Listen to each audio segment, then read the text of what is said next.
So this is going to be the very first Emerald podcast. We're going to name it in a little while, but this is the start of our first show. We are going to just kind of feel it out as we go. I think we have most of the equipment that we need. Probably need a third camera. We'll be okay. We'll get through it for now. We'll wing it. Yeah. So I'm Alistair. And I'm Mark. This is Mark. And on today's show, we've got a pretty good lineup. We're going to name the show. We've got to have an interview with Mark. I think it's really good to get to know a little bit about the actual people that are going to be talking to you. Mm-hmm. We're going to tell you a story about a really cool guitar that was delivered to Major Thul in the Middle East, and that's a special one. We're going to have a recap of last week's cottage sessions. Now that was a really, really special event. Yeah, so great to see. Just amazing. We've been waiting for that for a long time, so that's been a long time in the making. Finally, it's happened. I'm going to tell you on the back of that. I'm going to tell you a little bit of the history about our property here. So we had that in the cottage, so I think it's kind of fitting that I tell you a little bit about what the cottage is all about. We're going to do some questions and answers. You guys have been sending in some questions over the last week, so I think about a few of those. Mm-hmm. That have come in. Great. We're going to start doing a favourite of the week. So I always do a shipping video, and I'm always a little bit unsure about saying what my favourite of the week is, and but because I love them all. But yeah, I do have favourites. I love all my Emerald children. I do. It's kind of like, how can you say which child is your favourite? I know. But yeah, so we'll have a look at some favourites from this week's shipping video. At the end of the show, I'm going to tell you about a really, really special guest. It's going to be a real privilege to have him on as a guest on the show, remotely, all the way from Florida. So I'll tell you about that at the end of the show. Ooh, that's exciting. And then maybe we'll have a performance or two in the middle of it as well, Mark. A little bit of music goes a long way. So this should be good. I'm looking forward to doing this. This is definitely all a first for me, but we'll learn it as we go. We're hardly experienced podcasters, Alistair, so we'll do our best, and hopefully the people will. Have you ever done a podcast before? I don't think so. I haven't really any experience with the old podcasting, so it's kind of like a radio interview, though, isn't it? It's a bit like a radio interview, yeah. It's kind of like a radio interview. They're, they have cameras and stuff, and sometimes you can hide on the radio, and that whole voice for radio thing, but. Unfortunately, now we're just right in front of the camera, so we can't hide in front of the cameras. Well, shall we give it a go? Sure, why not? So, what have we got first? So, I think we should, before we get into this little show, we should probably name it, and give it a little name. And we had some amazingly cool suggestions by all the folks out there. Guys, thanks for taking the time to send them all in. It was really, really inspiring to see some of your suggestions, and trying to pick a name out of this is going to be quite difficult, but we'll see where we can go. But we're very excited about it anyway. So maybe go down through a few of them and see what we think.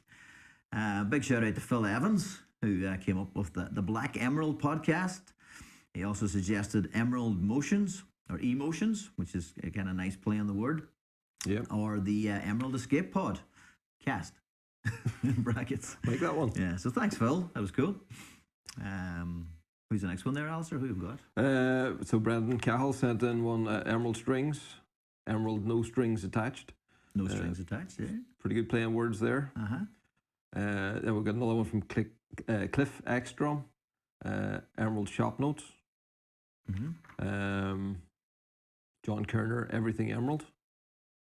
Do you want to give us a few? Bob Garrity came in with a few out of the box suggestions completely here with the hound's tooth, the hound's voice, or growl, or the hound's tails. So I think what Bob was talking about is in relation to the Emerald logo. Yep. So he's going to play on the good play on that one. Psalmist Davy. Psalmist Davy. Yeah. The Emerald Pod Patch. A nice one. Thanks, Davey. I think Davey was on the live stream. I think I saw Davey appear in the live stream there. I think I saw an unboxing video what Davey did. Ah, cool. I think that must be the same guy. Great. And Sean McDade, the Emerald Shanachie Sessions. And for any of you guys out watching there, Shanachie is the Irish for a storyteller, an old traditional Irish term or Gaelic term for a storyteller. So nice one, Sean. Thank you. All right, Keith Wallace, Emerald Gems. They definitely are Emerald Gems. They're certainly gems, yeah. We're going to tell you a few gems. Then John from Uber Doofer. ENE, Emerald News Exchange. That's a very official one, isn't it? Also, John, shorten it right down. John's the Uber Doofer straps. Very nice. He does the straps. Custom great. Straps. Yeah, I like them. Great straps, John. Thank you. Then Kevin Bernard, the Emerald Jewels. Yeah, that's a cool one. Gary Chin, In the Mold. I like that one. I might come back to that one. I like that one too. Okay, here we have from Tracy Gillespie Evans, Emerald Isle. There's a little bit of a play on the Isle there. Thanks, Tracy. It's a nice one. And Andy Duffy also had Emerald Gems. So a few great minds thinking alike there. Keith Wallace and Andy Duffy, Emerald Gems. Then we have The Emerald Way from Kevin Dunleavy. Shades of Green from Will Leonard. Massimo Marcatilli, I think it is. The Green Room. They're the Emerald Green Room. This is actually a pretty black room with a little bit of green. A little tint of green going on there. I used to be in a band called The Green Room years ago. All right. Tell us about that later, maybe. I will. Jeff Lawson, Green Gems again. No, Green Gems Gossip with the 3 Gs. That's a good one, 3 Gs. John Skinner, the Alistair Emerald Cast. It's about more than just me, so we might skip that one. Or Emerald Carbon Cast, it's pretty good. Cheers, I've got a couple more on my list that I'd written on the bottom that were sent in directly to me. Mark Nowicki sent in the Emerald Cast. And there was somebody else mentioned one, I can't find where it was written, but it was Green Gassing, which I thought was a pretty cool one. So gassing, when we're talking guitars and gear and stuff like that, there's the GAS or gas is that guitar acquisition syndrome, which I have an affliction, you know. Unfortunately, I was struck down with it at birth, you know. It's actually something I don't have. I don't own a guitar. Well, I own a couple of guitars that I bought, the very first guitars, but like when it comes to even my own guitars, there's not one that I actually call my own. You do have a company that owns lots of guitars. I do like to build them. Yeah. So what would be the wording for that? Build your own acquisition syndrome. Yeah. So instead of buying it, I build it. Innovation acquisition. No, it's not acquisition. Guitar innovation syndrome. I think you have, Alistair. Actually. That's it. That'll work. Yeah, I think that's what it is. So all great names along the way here. What else? Is there anyone else there? Well, so which one stood out to you? I really like the play on the mold name that Gary Chin had. In the mold was quite a cool name. But I think that in the past, we've used something similar to that before in the past, so it resonates a little bit with the kind of company and the history. You were telling me about it before. Yeah, so something we used to always use on our website was breaking the mold, so it was a section on the website. And I think it's something that is really strong in terms of what the company does. You know, we don't go the normal route. A lot of the musicians that we deal with, you know, you could say that their music is breaking the mold. So, so I thought, you know, as inspired by Gary Chin, so we'll give this one to Gary Chin. But yeah. I'm going with breaking the mold. Yeah. So big shout out to Gary for getting there with us, but more so, I suppose, like making a suggestion that was very close to what we're thinking ourselves, and definitely pretty close on that. Yeah. So welcome to Breaking the Mold. Welcome to Breaking the Mold podcast from Emerald Guitars. I think it sounds good, doesn't it? Yeah. So Gary, I am going to send you an Emerald mug. So we'll get hold of you. We'll get your address and we'll send that along. Fantastic, Gary. Well done. Well done. So so that's it. There we go. So Mark, you are the first guest that we are going to interview on Breaking the Mold. So I'll put my interviewee hat on now and change position a little bit. And see, there's another new one. I've never interviewed somebody before, but I'll have to get used to that. So Yeah. So, welcome to the Emerald team. Thank That's you. that's a good way to start. Uh-huh. So you've been working here now just 5 weeks. 5 weeks. 5 weeks. So yeah, thank you. Thanks for having me here, Alistair. Thanks for the thanks for thinking about me, and for musicians are in pandemic crisis worldwide at the moment, and it's good to be able to take the focus off a little bit of that negativity around not having music as a lifestyle or music as a kind of as your income and lifestyle for a while. It's been a long time for me doing it, so but this is a nice welcome change, and to be surrounded by cool guitars on a daily basis is a win-win situation as far as I'm concerned. So it's kind of like a big diversion that has just brought you right back into exactly where you want to be, playing guitars. Yeah, playing guitars. Or talking about them. Playing and talking about guitars. Well, it's definitely great to have you as part of the team. Yeah, I mean, so Mark has been a close friend of the company for a good number of years, and you've done a lot of different videos with us. People definitely know, like the Donna Cross video that you did for us on the 12 string, and you play one of our 12 or double neck guitars as your personal instrument. You have an X10. Mm-hmm. So you don't just come in and do videos for us.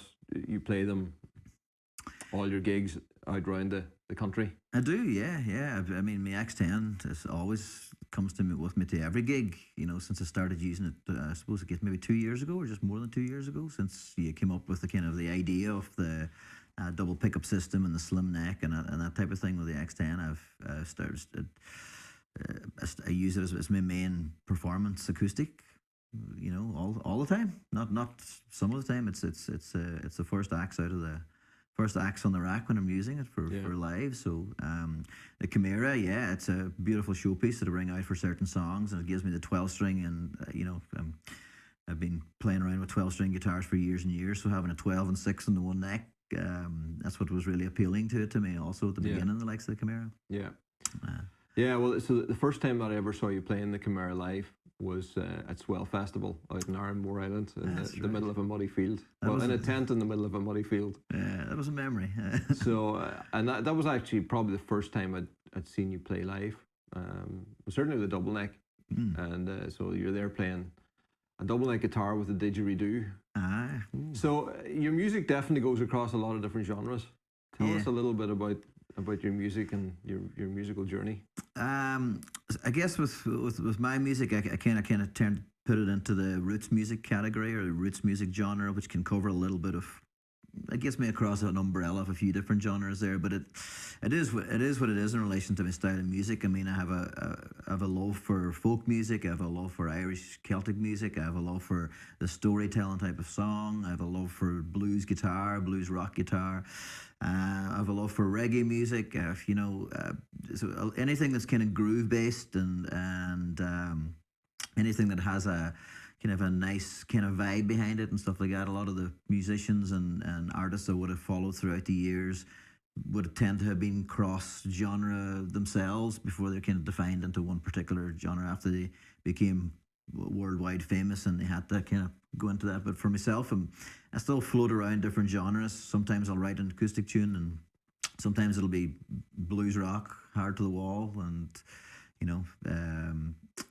sometimes it could be a little swingy number, like a little jazzy number, like I put on the last album too, that just something cool and a little bit of a more jazz and happy feel to it as well too. So music goes along, crosses different genres. Alistair, with the didgeridoo thing has been following me around for decades. I just can't keep to escape this didgeridoo. My dad's a big fan of you playing the didgeridoo with the guitar. He tells me it's the best thing he's ever seen live as a live performance. So there you go. My goodness, I'm so definitely privileged. I don't know if your dad is it's great to hear something like that. But I'm a very basic didgeridoo player. But at the same time, I've been using it for years and years, and it's like the Chimera. It's a great showpiece and a great novelty to bring out in the middle of a live stream, and. So yeah, I mentioned live streams as if they're the only types of gigs that are kind of out there at the moment. But of course, there were other gigs, and before 2020 came and put an end to them. But didgeridoo, it's a kind of a bit of a novelty piece to bring out, but it has a lovely low end register on it, Alistair. So Yeah. along with acoustic guitar, when you drop into a D or a C tuning or something like that, there, I mean, it's perfect. It's a perfect accompanying drone style instrument. So yeah, visually it looks cool and sounds great, and it adds something a little bit extra to a show that people may not see all the time.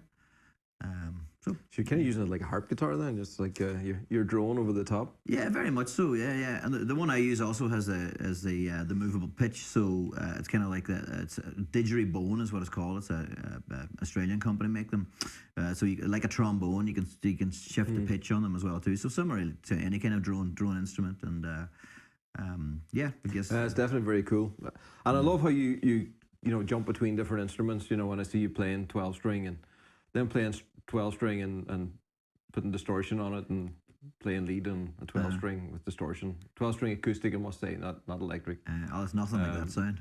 It's it's so unique, and then the amicus recently you've been really gravitating towards, and so it's you're definitely a true multi-instrumentalist.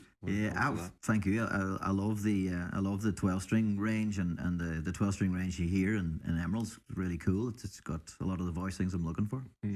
Really awesome. The amicus is I've never spent much time on an amicus until the last 5 weeks, and it's been cool. And there's been a few around the factory here, so I've been able to kind of have a play on them and experiment and try some songs out them. And again, add some distortion and play some lead on. Add some distortion, yeah. It always helps. And that distortion delay, and modulate that, modulating that little amicus. Yeah, you're definitely not into just the clean, purest acoustic tone. No, I'm afraid not. It's got a place though. Yeah, of course. Yeah, it does. It's good to have acoustic tones, but plug it into a world of something else. Absolutely. It's fun to experiment. Yeah. So tell me, March came along. Yeah. COVID came along. All of a sudden they're shutting down live performances. The whole country's kind of closing down. How did you feel? What happened? It was literally overnight, as you know. I think we found out like the news in March, just before St. Patrick's Day, so the St. Patrick's Day weekend. All was well on Wednesday, and by Thursday of that, that weekend before St. Patrick's Day, all took a dramatic turn. I've been playing lots of gigs up to that point. The pandemic started rearing its head in the background a little bit, and these fears started coming along. But when the government shut everything down in March, I was just about to launch my new album, and I'd already had a single out in February, the lead single from the album, and spent the last year recording and finishing the album ready for a spring release 2020, and then all of a sudden you're faced with the reality that there's going to be no support tour for this album, and you're going to have to kind of do everything from your home and online, and move the entire system online to try and push an album, to release an album online. So overnight, literally the rug's taken from under your feet. But my initial thought immediately was like, well, I'm going to go live right away. I'm going to go straight onto Facebook Live, and I'm going to reach people, and I'm going to see this as a positive rather than a negative. Yeah. And I literally decided on that Thursday when they said this, I'm going to do my first live stream on Sunday. And what I'm going to do on that one, which was going back to 17th, maybe the 15th or 14th or 15th of March, around that time. So I decided what I was going to do was play some songs from the new album, have a little bit of talk through some songs, and do it kind of an acoustic live stream. And that was the first one. It was the first of many. At that particular time, I've been live streaming for 8 months now. So you were really right on there, one of the first, and I think probably the same weekend, I think maybe David Kay and Johnny Gallagher were kicking it off as well, and it's been a really cool thing, like over the last number of weeks, and certainly very inspiring to me watching you guys do that, and I've been checking in on the Sunday night and the Saturday night with other guys and stuff. Yeah. And it's kind of built a bit of a community kind of sense. It's gone from at the start, maybe people just listening, to now it's like people are commenting about your music, but then having conversations with each other. It's like their place to gather. Yeah. It is. I know there's friends of mine and music followers that follow my music and stuff that have told me that they've made great friends through this pandemic, and when it's all over, they're going to meet in some city around the world for a weekend break, and Yeah. the fact that they've never been together. But for community and for engagement, a lot of people are very negative on the idea of live streaming, and because it really was all we had. So in order for us to do anything or to push our music or to promote it in any way, it was about getting in front of the camera, and a camera is it's a dead room. There's dead air. There's no energy in the room but yourself. And a lot of people are down on it. A lot of musicians didn't feel comfortable with it. They wanted the buzz off the audience. Yeah. And at the beginning, it is really difficult in a silent room when you're talking to a camera to figure out if there's anybody there. Are they listening? Are they engaging? But after a month or two, and like, I'm a music fan, and I'm actually a live stream fan myself. I spend a lot of time watching live music on a weekly basis now, more so than I would ever have an opportunity to actually watch live music, because playing musician, working musician, sometimes 3, 4, 5 nights a week, I don't get to see any music other than what I'm playing myself. And now, come the weekend on a Friday and Saturday, I'm going and checking out the schedules and who's on a Saturday night and who's on Sunday afternoon and who's on a Monday night and stuff. And I get to watch live music in my home, in the comfort of my home, and it's big screen TV coming straight from my home, and comment and interact with those musicians. And I can guarantee you, if I went to a gig as well, Alistair, I probably wouldn't have the same interaction. I can't stop and have a conversation with people or reply to their comments in the middle of a gig, or and the audiences for live streaming are the best. They're great. They come to your gigs, they support your gigs, they share it with their friends, they share it with their communities around there, and it's something new for 2020 that I think is very positive. I think it is. I mean, it's easy to look at all the negatives, and there's been so many negatives, and and I guess at the same time we have to look at the real hard facts that it's difficult financially. I know you've got the tip jar and people contributing, but I guess we would love to see people getting back to live music again. Yeah, and love to see shows. And I know it'll come with the time, and the good news about the vaccine and or possible vaccine coming soon and stuff like that. It's going to change a lot of that. And so many friends in the industry that are out of work also, whether it be in upper levels touring with large bands or whatever level. A lot of people are out of work, and in order to give people support, and the tip jars is something that it's a little something, but it goes a long way whenever your entire income sources have been taken away from you. I never really expected anything in a tip jar initially at the beginning, but it's become a source of regular income on a weekly basis that I can now stand behind and say there's something in live streaming which wasn't there before March 2020, and now it's there. And it's people's maybe perception of it and people's acceptance of it as well too. Yeah. It's rushed that in there. And probably even just knowing the fact that people are connecting with you and supporting you that way.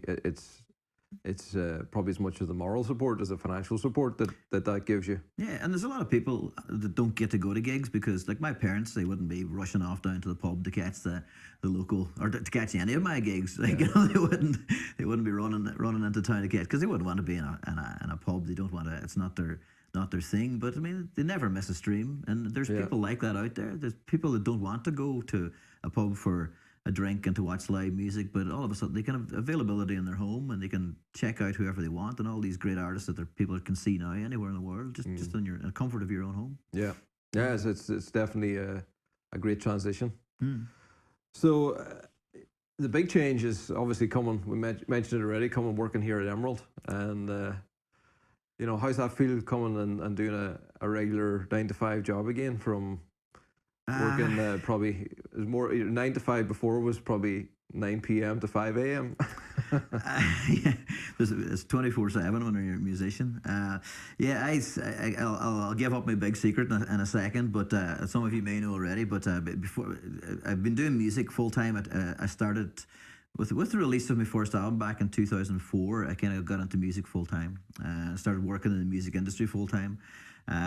Diversifying in different parts of the music industry, but it's not something it was not a career path I'd certainly set on from leaving school and going to college and stuff. So big admission and big whenever I went to college, I studied accountancy. And I worked for 13 years as an accountant. Yeah. In an office, shirt and tie, suit, all the rest Still of can't it. imagine that. Yeah. Well, you know that Mark Knopfler was a solicitor or a barrister. I didn't know that. Yeah, there you go. Wow. Yeah, he trained until he was 27 and got his law degree or whatever it was, and Wow. headed straight for the City of London with Sultans of Swing. So as far as I know, that was after he qualified. He'd went straight into Dire Straits. Were in their full swing at the time, so that's the career path he took. I wish he was in Dire Straits, but no, I did accountancy and did business for many years. And when I decided to go full time in music, it was definitely a different lifestyle. Over the past, I suppose, decade and a half or 2 decades, I've been doing music full time. I also was a guitar teacher and a music teacher, and ran a little studio at home and did different types of music work, whatever it would be to do. But coming back to work again from 9 to 5, it's got a nice structure that I quite enjoy. And coming to a guitar company, Alistair, it's not really like a real job in terms of like accountancy. Sorry to all the accountants out there, my former buddies, but it's not quite like accountancy, guys. So a bit of a change, but not something I haven't done before. Yeah, so it's definitely great to have you as part of the Emerald team, and because you've done so many different things, and I think a lot of people know you just from your performance, but you've done a lot in terms of organising events and that sort of thing in the back end. So yeah, it's I think we're looking forward to maybe having some of your input into that, some of the events that we've got planned, and there's not really any coincidence in the change in direction. You'll be seeing a change in direction of our marketing and things we're putting out. And I suppose the reality is, I seen an opportunity to try and build our team and bringing more and more musicians into it. So to me, it's really important to have musicians part of our team. It just brings the feeling and the connection to what it is we do. We build guitars, so yeah, it's having people that'll help us stay connected. So so we're excited about the things you're going to help us put together. And that's exciting times here at Emerald. There's a great team here at the moment. It's great to see the folks around here. There's great energy and great excitement around the company at the minute. So it's cool. Cool to be a part of it. Definitely is. And and we've been using this tagline recently, and the focus of our company really is all about to make and inspire music. Yeah, I love that. That's great. And I think you bring that to the table in a big way. So great to have you, and great to have you as my co-host and breaking the mold. Delighted to be here and breaking the mold. Thank you. So from here, I think you're going to maybe play us a tune. I'll give it a wee tune. I've got a beautiful X20 here, so it's been tapping me on the shoulder for a little while. So I'll give you a little tune. Perhaps a little song from the new album that's got a bit of a. The song has a bit of a taken on a little bit of a life of its own as a result of the live streams and stuff. Also, so this one's called Sundays, and. Check out this, folks. Just listen very carefully now to some of the lyrics, because we might have a little competition, a little giveaway very soon, and the clue is in the music. Or the music. All right, here we go. This is called Sundays, this one.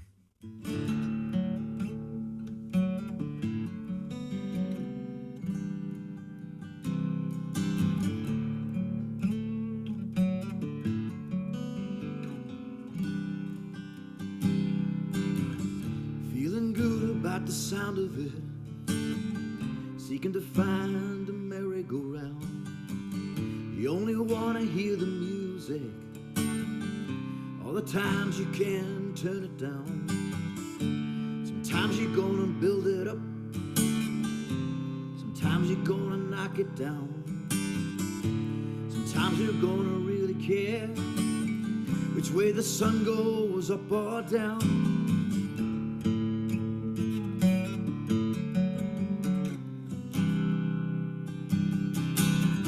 Sing it out when you're driving to work. Lay it down, 4 on the floor. And when the weekend comes, you're ready to go. And Saturday nights for hitting the wall. And Sunday's a day for playing the blues. And Monday day to start over. And Sunday's a day for playing the blues. And Monday's a day to start over.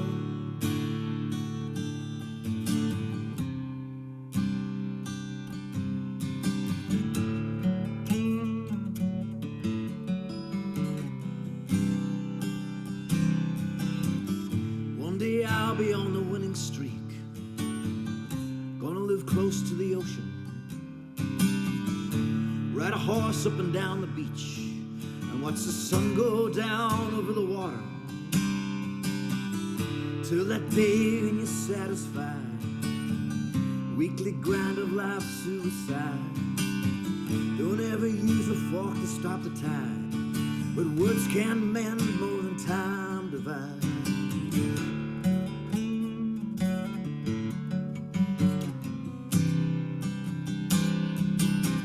You sing it out when you're driving to work, lay it down, 4 on the floor.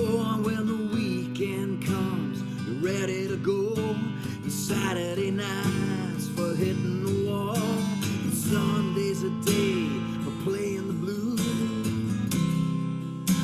And Monday's a day to start over. And Sunday's a day for playing the blues. And Monday's a day to start over.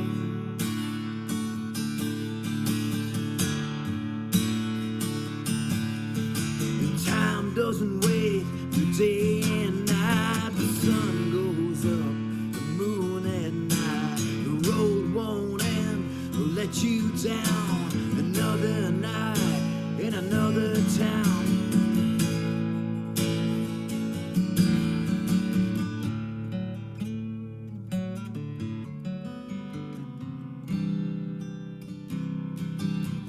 Sing it out when you're driving to work, lay it down, 4 on the floor. And when the weekend comes, you're ready to go. And Saturday nights for hitting the wall. And Sunday's a day for playing the blues. And Monday's a day to start over. And Sunday's a day for playing the blues. Monday's a day to start over. And Sunday's a day for playing the blues, yeah. And Monday's a day to start over. And Sunday's a day for playing the blues, yeah. And Monday's a day to start over.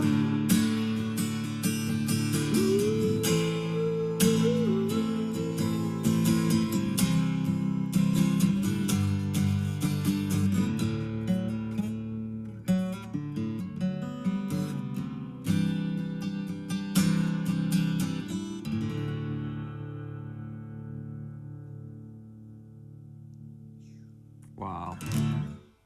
That was just wonderful. I know we don't have a full setup here to record that, so hopefully that came across well. I mean, in the room, it just, that sounds beautiful. And a great song. Thank you. Great Thank you. song. That's the Sundays has become my theme tune for the week after, because I do my live streams on Sundays. So Yeah.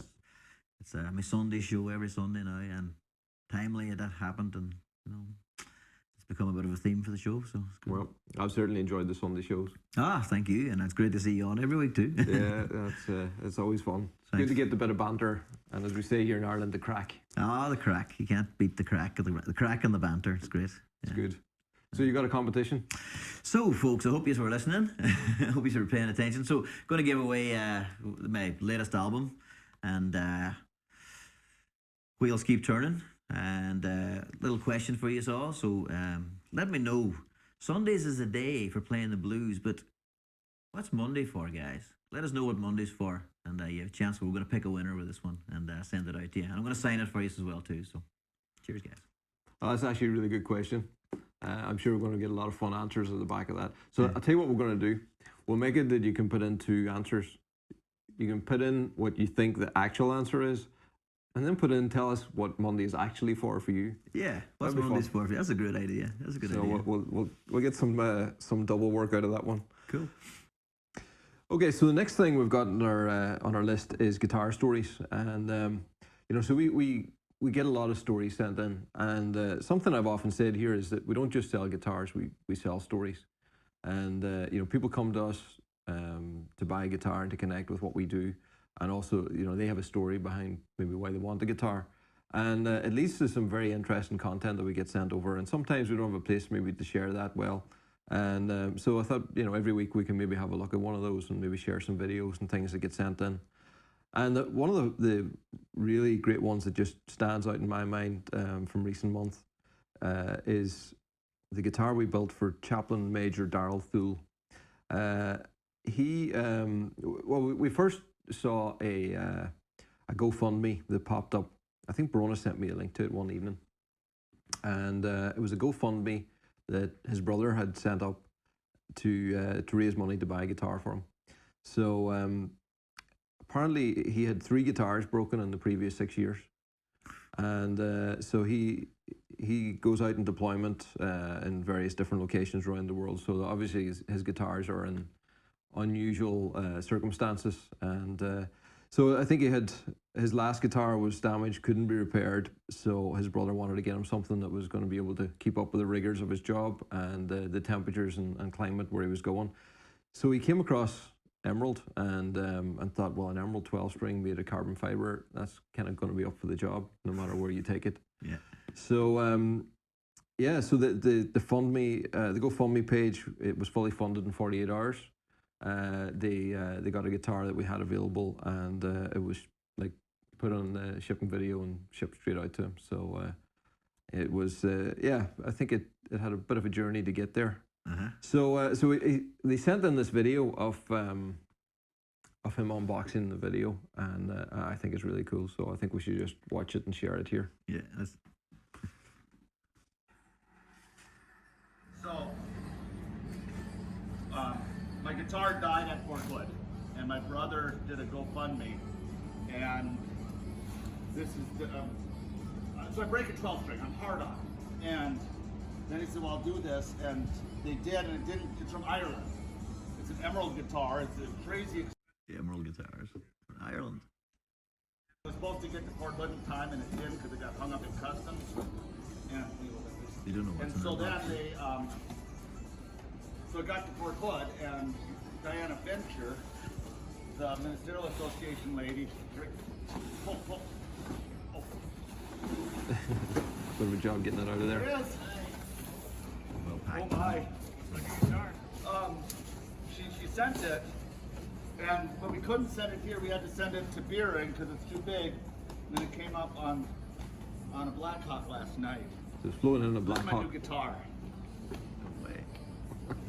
Not excited at all. I don't even know the colors. There are I have many no of the idea. Emerald guitars have made it. Here we go. Got a ride in a Blackhawk. Oh my! Oh! Wow! Look at that reaction. Oh no. That's incredible. Would you look at that? Oh my goodness. That's beautiful. Wow. That reaction, the first reaction is so cool to be able to share. Look at that! I'm just gonna do it. Oh, I did a hug. Thank you, Sergeant. Oh wow. Thank you. We're good. Ah, he loves it. So how cool is that? I mean, it's so nice to be able to share it. And I suppose that's one of the things, you know, we're building guitars and we're shipping them out. So, you know, I do the shipping video every week. I have my hands on the guitar and we get to talk about it. But then, you know, it's off into the rest of the world.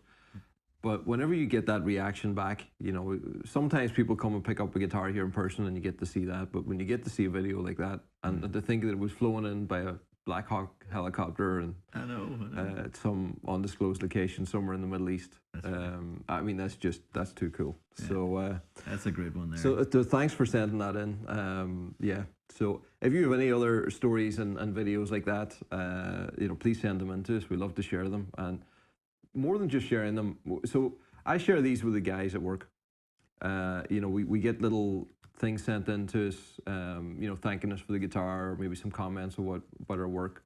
And it's not just for us in the office or just for me. You know, I print those out and I put them on the wall in the workshop and share them with the guys. And the guys that are building the guitars, they just love that feedback, you know, because they're building something with passion as well. And it's really good for everybody to be connected with what it is we're doing and why we're doing it. You know, a guitar is a really intimate thing. You know, and I always say that it's a privilege to build a guitar for somebody.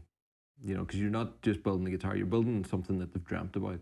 You know, it's a really intimate thing, and it's for somebody to actually ask you to do that. That is a privilege. You know. Yeah, the journey the Emerald customers takes on is they're phenomenal stories, and the reasons why they come to Emerald and the reason why they choose an Emerald and the history behind their, you know, and. Right up to the point when they actually get the guitar and all that. It really is an experience. It's a life experience for a lot of people, you know. Yeah, yeah, and that's why it's so good for us to do that as a direct sale company, because you know, there obviously I guess maybe it's a little bit like doing the live streams, you know. In some ways you're disconnected, but in other ways you're more connected. Yeah. You know, so we're not physically in stores, but people can connect with us much closer. You know, they are literally messaging us directly. It's not through, you know, a third party. So yeah, actually, I hadn't thought about that right now. It is kind of like the whole lockdown situation. Yeah, there's no middleman there. There's no middleman. Yeah, so it's direct. Yeah, you know? Then you get that direct feedback. Yeah. Right through your gig or right through your guitar build. Yeah, well, that's true. In the music industry, the new independent music industry or the music business as such that a lot of us are in currently at the moment. Like the old record label system has kind of failed a lot, but I mean, like there's an advocate group that really want you to be direct to your customers, direct to your fan, direct to your community. And that's kind of like what's happening worldwide with a lot of businesses, and for musicians, it's the same. You know? Yeah, and maybe you operate on a slightly smaller scale, and but you have smaller pockets of people that you can connect with in a greater way. Yeah, it's cool. So last night or last week, really cool night with David K. So do you want to? You helped coordinate and bring this to life. So tell us a little bit about what happened with David K in the cottage. So we decided to do live streaming from Emerald, and we had our first live stream last week, and a fantastic David Kerrigan, and I mean, what a night! What a great show! Okay, so I guess I better go back in a little bit of the history, Alistair, because you've got this fabulous on this property. You've got this fabulous old cottage over 200 years old that has got history. You know, it's such amazing history, and you have some great stories from your own history even behind it in this little cottage, and you managed to take this and make one of the most purpose-built, beautiful venues that could possibly be anywhere in this area or anywhere around the country. It's pretty special. Yeah. So I mean, like. Tell us about the cottage. Tell me like your story in the cottage itself. You were saying you had a business there when you were young, when you were 12 years of age. Well, that's it. So I was sitting there watching David K play, and it's the first live music that I've seen since I don't know, guess March. And so it was actually a privilege to sit there and be part of that, you know. And there was what 4 or 5 of us there in the room along with Davey. But I was sitting in a spot towards the back of that building, and I just started to bring back all these memories. And so that building, it's as far as we know, it's a couple of 100 years old. We don't have an exact timeline on it. On another building that's beside it, there's a door in that building, and on the back of the door, there's writing with names of horses. The name of the horse, when it was bought, how much it was bought for, and its size. So there's like this record on the back of the door, and that goes back into the sort of mid-1800s. Wow. So there's a lot of history here in our property. I've lived here for 38 years. So I moved here when I was, I guess, 7 or 8. And it's, so it's an old farmhouse with old outbuildings. So that was this is my place where I grew up playing, in that, you know, I used to play in that shed. Yeah. That it was back then. You know, it used to be a stable. It was a barn. It probably had all kinds of different things. And actually, when we started to pull the walls apart, we started to see all these different joins and modifications that was made to it. So that little building, it's been on our property and been kind of neglected over the last number of years. And recently, like, the roof started to fall in on it. But it's actually where I first had my very first business. So when I was 12 years of age, I started a business making boomerangs. Yeah, boomerangs. It was, I remember somebody come and visited our house, and in the back of their car, in the back window of their car was a boomerang. And I looked at it and I thought, that's cool. I can actually remember, I didn't ask them permission, but I went and I took the boomerang out of the back of their car. And before they left, I had made a copy of the boomerang and had placed theirs back in. So I used that copy and I worked out like all the profiles and angles and stuff on it. So it's, you know, it's a flat profile, but it's carved a certain way to. You've been to Australia, you know, boomerangs, obviously. Boomerang. Boomerangs and didgeridoos. Yeah. So I worked out how to make this boomerang, and I ended up making, over a period of a few years, about 2,000 of them. No way. And my mother, she used to sell them when she was going out selling the swings and slides that we used to make out to the toy stores. So there was like this, you know, box of boomerangs that our son had made, and people bought them. And we had like packaging made up for them, and instructions of how to use it all printed up. And it was a full enterprise when I was 12, you know, and subcontracted my sister to decorate them. It was a whole thing. But I was sitting there last night, and I realized I was sitting exactly in the spot where the belt sander used to sit in that shed. Yeah. All those years ago. And I thought, I'm sitting here watching that music. And it was just literally, it was the hairs were standing on my arm. Yeah, it was some show, and Davey, fair play to Davey, what a performer and what a guitar player. He knocked it out of the park. Yeah, I mean, so yes, it was definitely special to hear that music in it. So the building, as I say, it's been sitting there for all them years. So my dad, he started his engineering business, and it used to be the area where he did his welding. When we started the guitar business, we actually built our first spray booth in there. So in the area in front of that, where that window is now, that was the spray booth. So it's had so many different things over the years. But about 2 years ago, we decided that we wanted to make something really special out of it and bring it back to life. And it must have decided it was time that it was repaired, because the roof actually fell in about a year ago, and so there was no choice. Right. So we got a local craftsman to come in, a local thatcher, and he put on a thatched roof on it, which was fascinating to watch. And I know we have footage of that, and maybe we'll put something together at a later date actually following that build. We had local stonemasons that came in that were able to help rebuild parts of the walls. We cleaned all the plaster back to the original stone. And then we have this amazing window that I found in a salvage yard that came out of an old church. Yeah. And so there's all these different elements that have so much history, and, you know, they say if walls could speak, and definitely they've soaked in a lot of mojo over the years. So it's really exciting. So ongoing, that building's going to have sort of multi-functions. We're going to use it for gigs. It's kind of been a dream to kind of have a monthly physical gig, you know, with an audience. And it's big enough to have maybe about 50 people in there. And it's going to be really intimate, and I have a real vision for that. But then to be able to do these live shows, you know, so we're going to do that now, this weekly live show, and that's going to be fun. But then on a week-to-week basis, or a day-to-day basis, it's going to be a gym and a writing room that my wife's going to use, and so she's going to set it up, and so I'm going to apparently have to get in shape. Ah, well, you know. So we're not wearing XXL t-shirts anymore. I have to get back to the mediums. So. Okay, yeah. But yeah, it'll be fun. It's a beautiful venue, beautiful multi-purpose building and cottage, and great to see it, and great to see it last week with such a cool music going on it. Yeah, it's a perfect start with Davy K.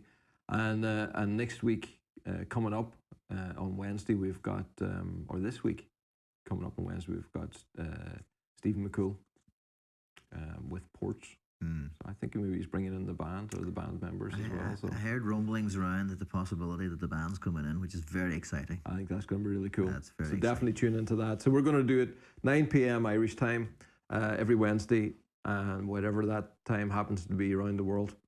So we're going to keep that consistent. Cool. Okay, Alistair, so we're on to our next section now, which is viewers' questions, which is some interesting questions have come in. The first one from Peter Veer. Thanks, Peter, for your question. Peter's asking about the emerald logo, Alistair. Where did it come from? Or what does it mean?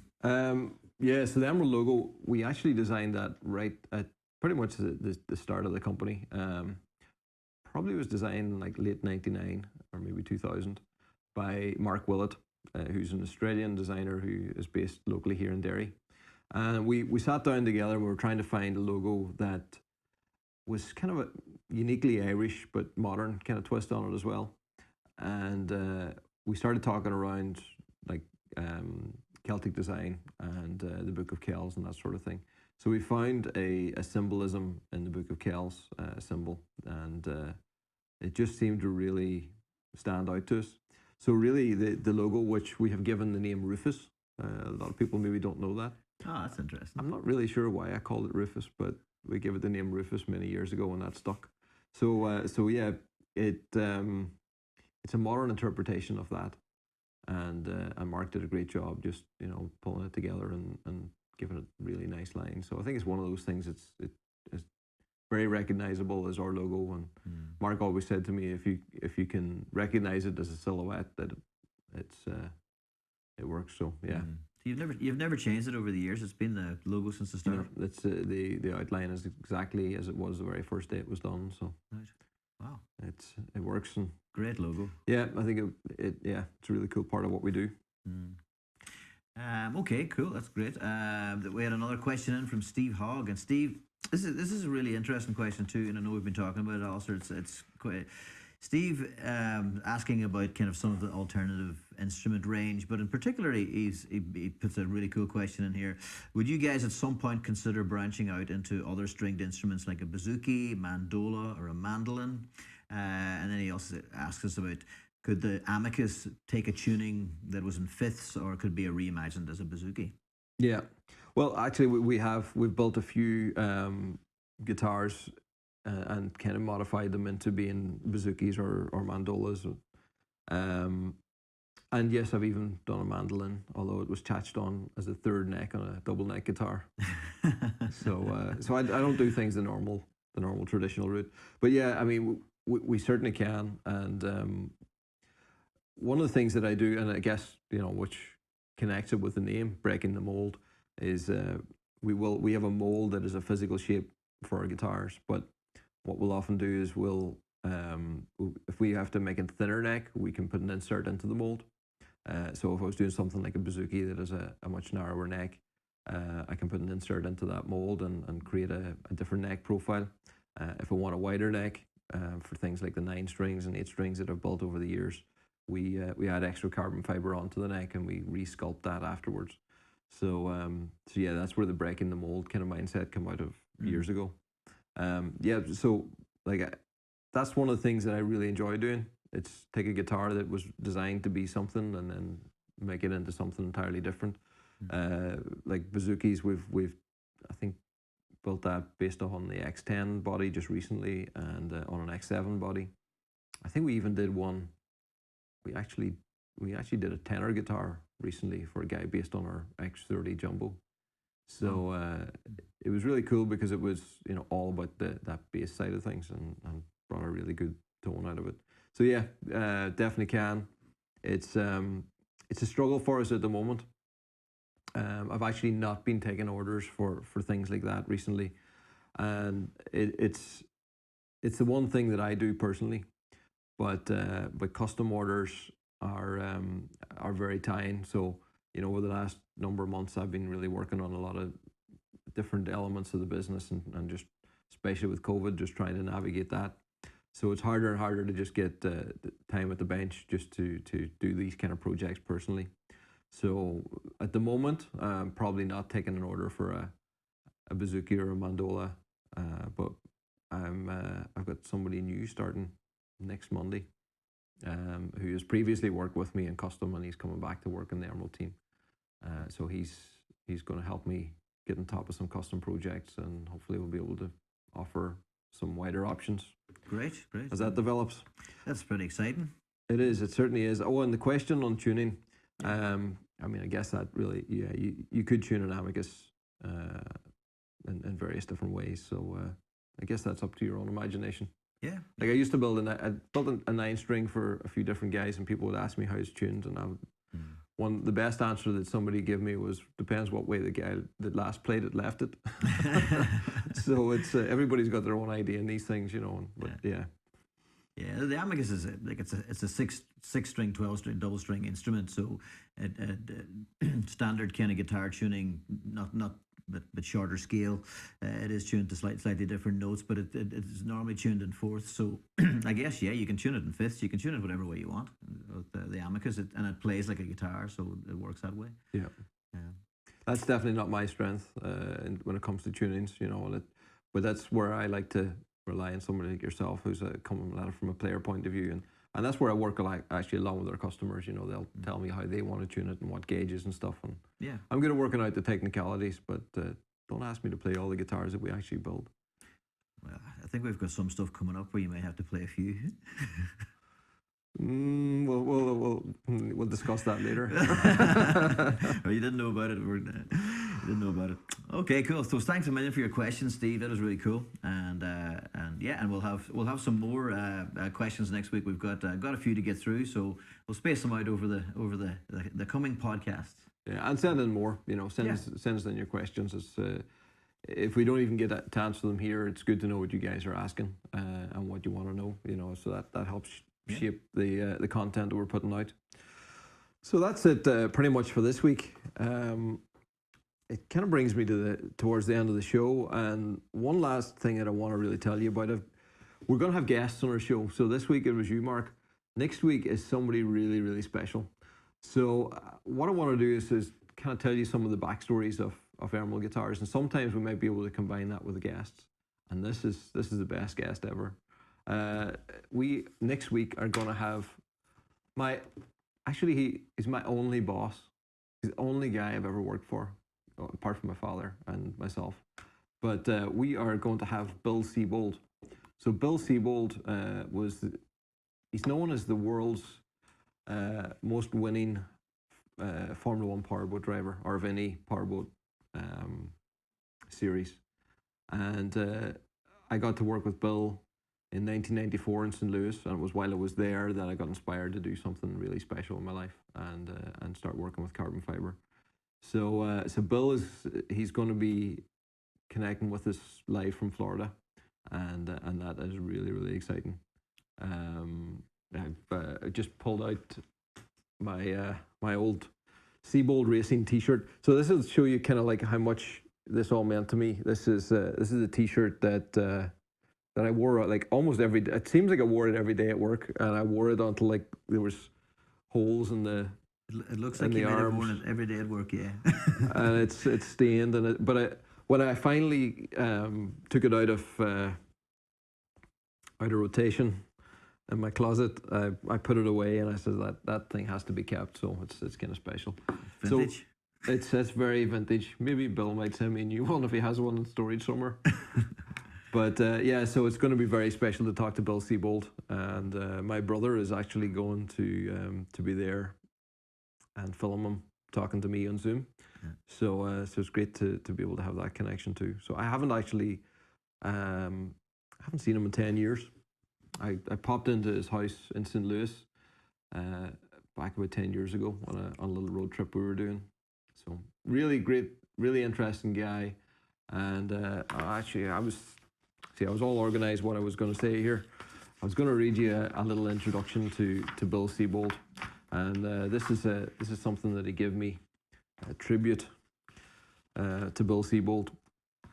So it says here, A former boat racer once said that Bill Siebold could kick your butt in the water, share a beer with you afterwards, and somehow leave you enjoying both experiences.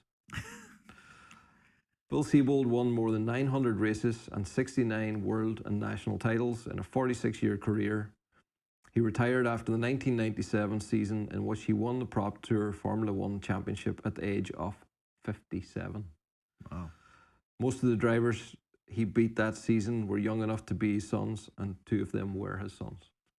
So whenever I was working there, like Bill, Mike, and Tim, I worked in the race team, and they were like first, second, and third in the world. Wow. So it was a pretty special place Yeah. to work. So yeah, I've told you a lot of the story already. Well, there's a lot more to tell. So that's going to be a big part of next week's show. That's great. Something to look forward to. Fantastic. So, Mark, would you play us out with a tune to finish off? Sure, well, no problem at all. Absolutely. So I'll give you I'll leave you with this one, the title track for the new album, Wheels Keep Turning. And thanks, guys. Hope you enjoyed the podcast. And see you next time around. Thanks, Alistair. Thanks, Wheels Mark. keep turning, yeah.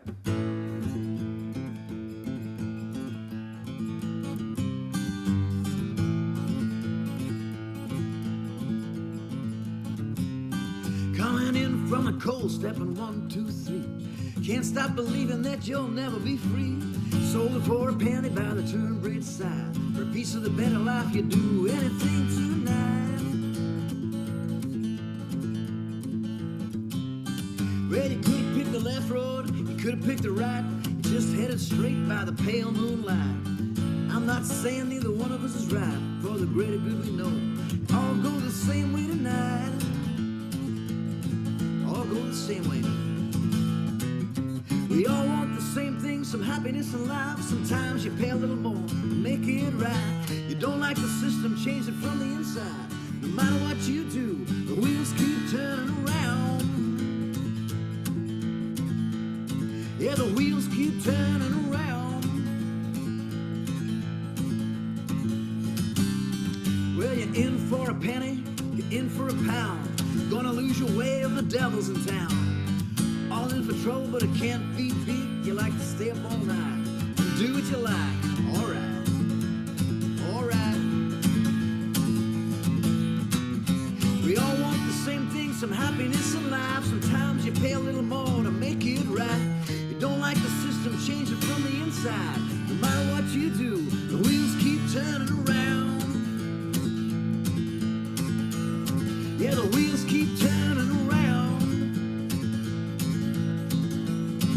The wheels keep turning around. The wheels keep turning around.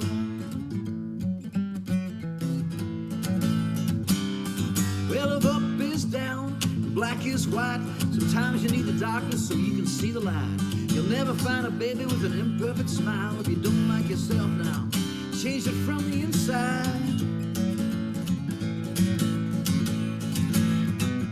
We all want the same thing, some happiness in life. Sometimes you pay a little more to make it right. You don't like the system, change it from the inside. No matter what you do, the wheels keep turning around. Yeah, the wheels keep turning around. Yeah, the wheels keep turning around. Wheels keep turning around. Woo.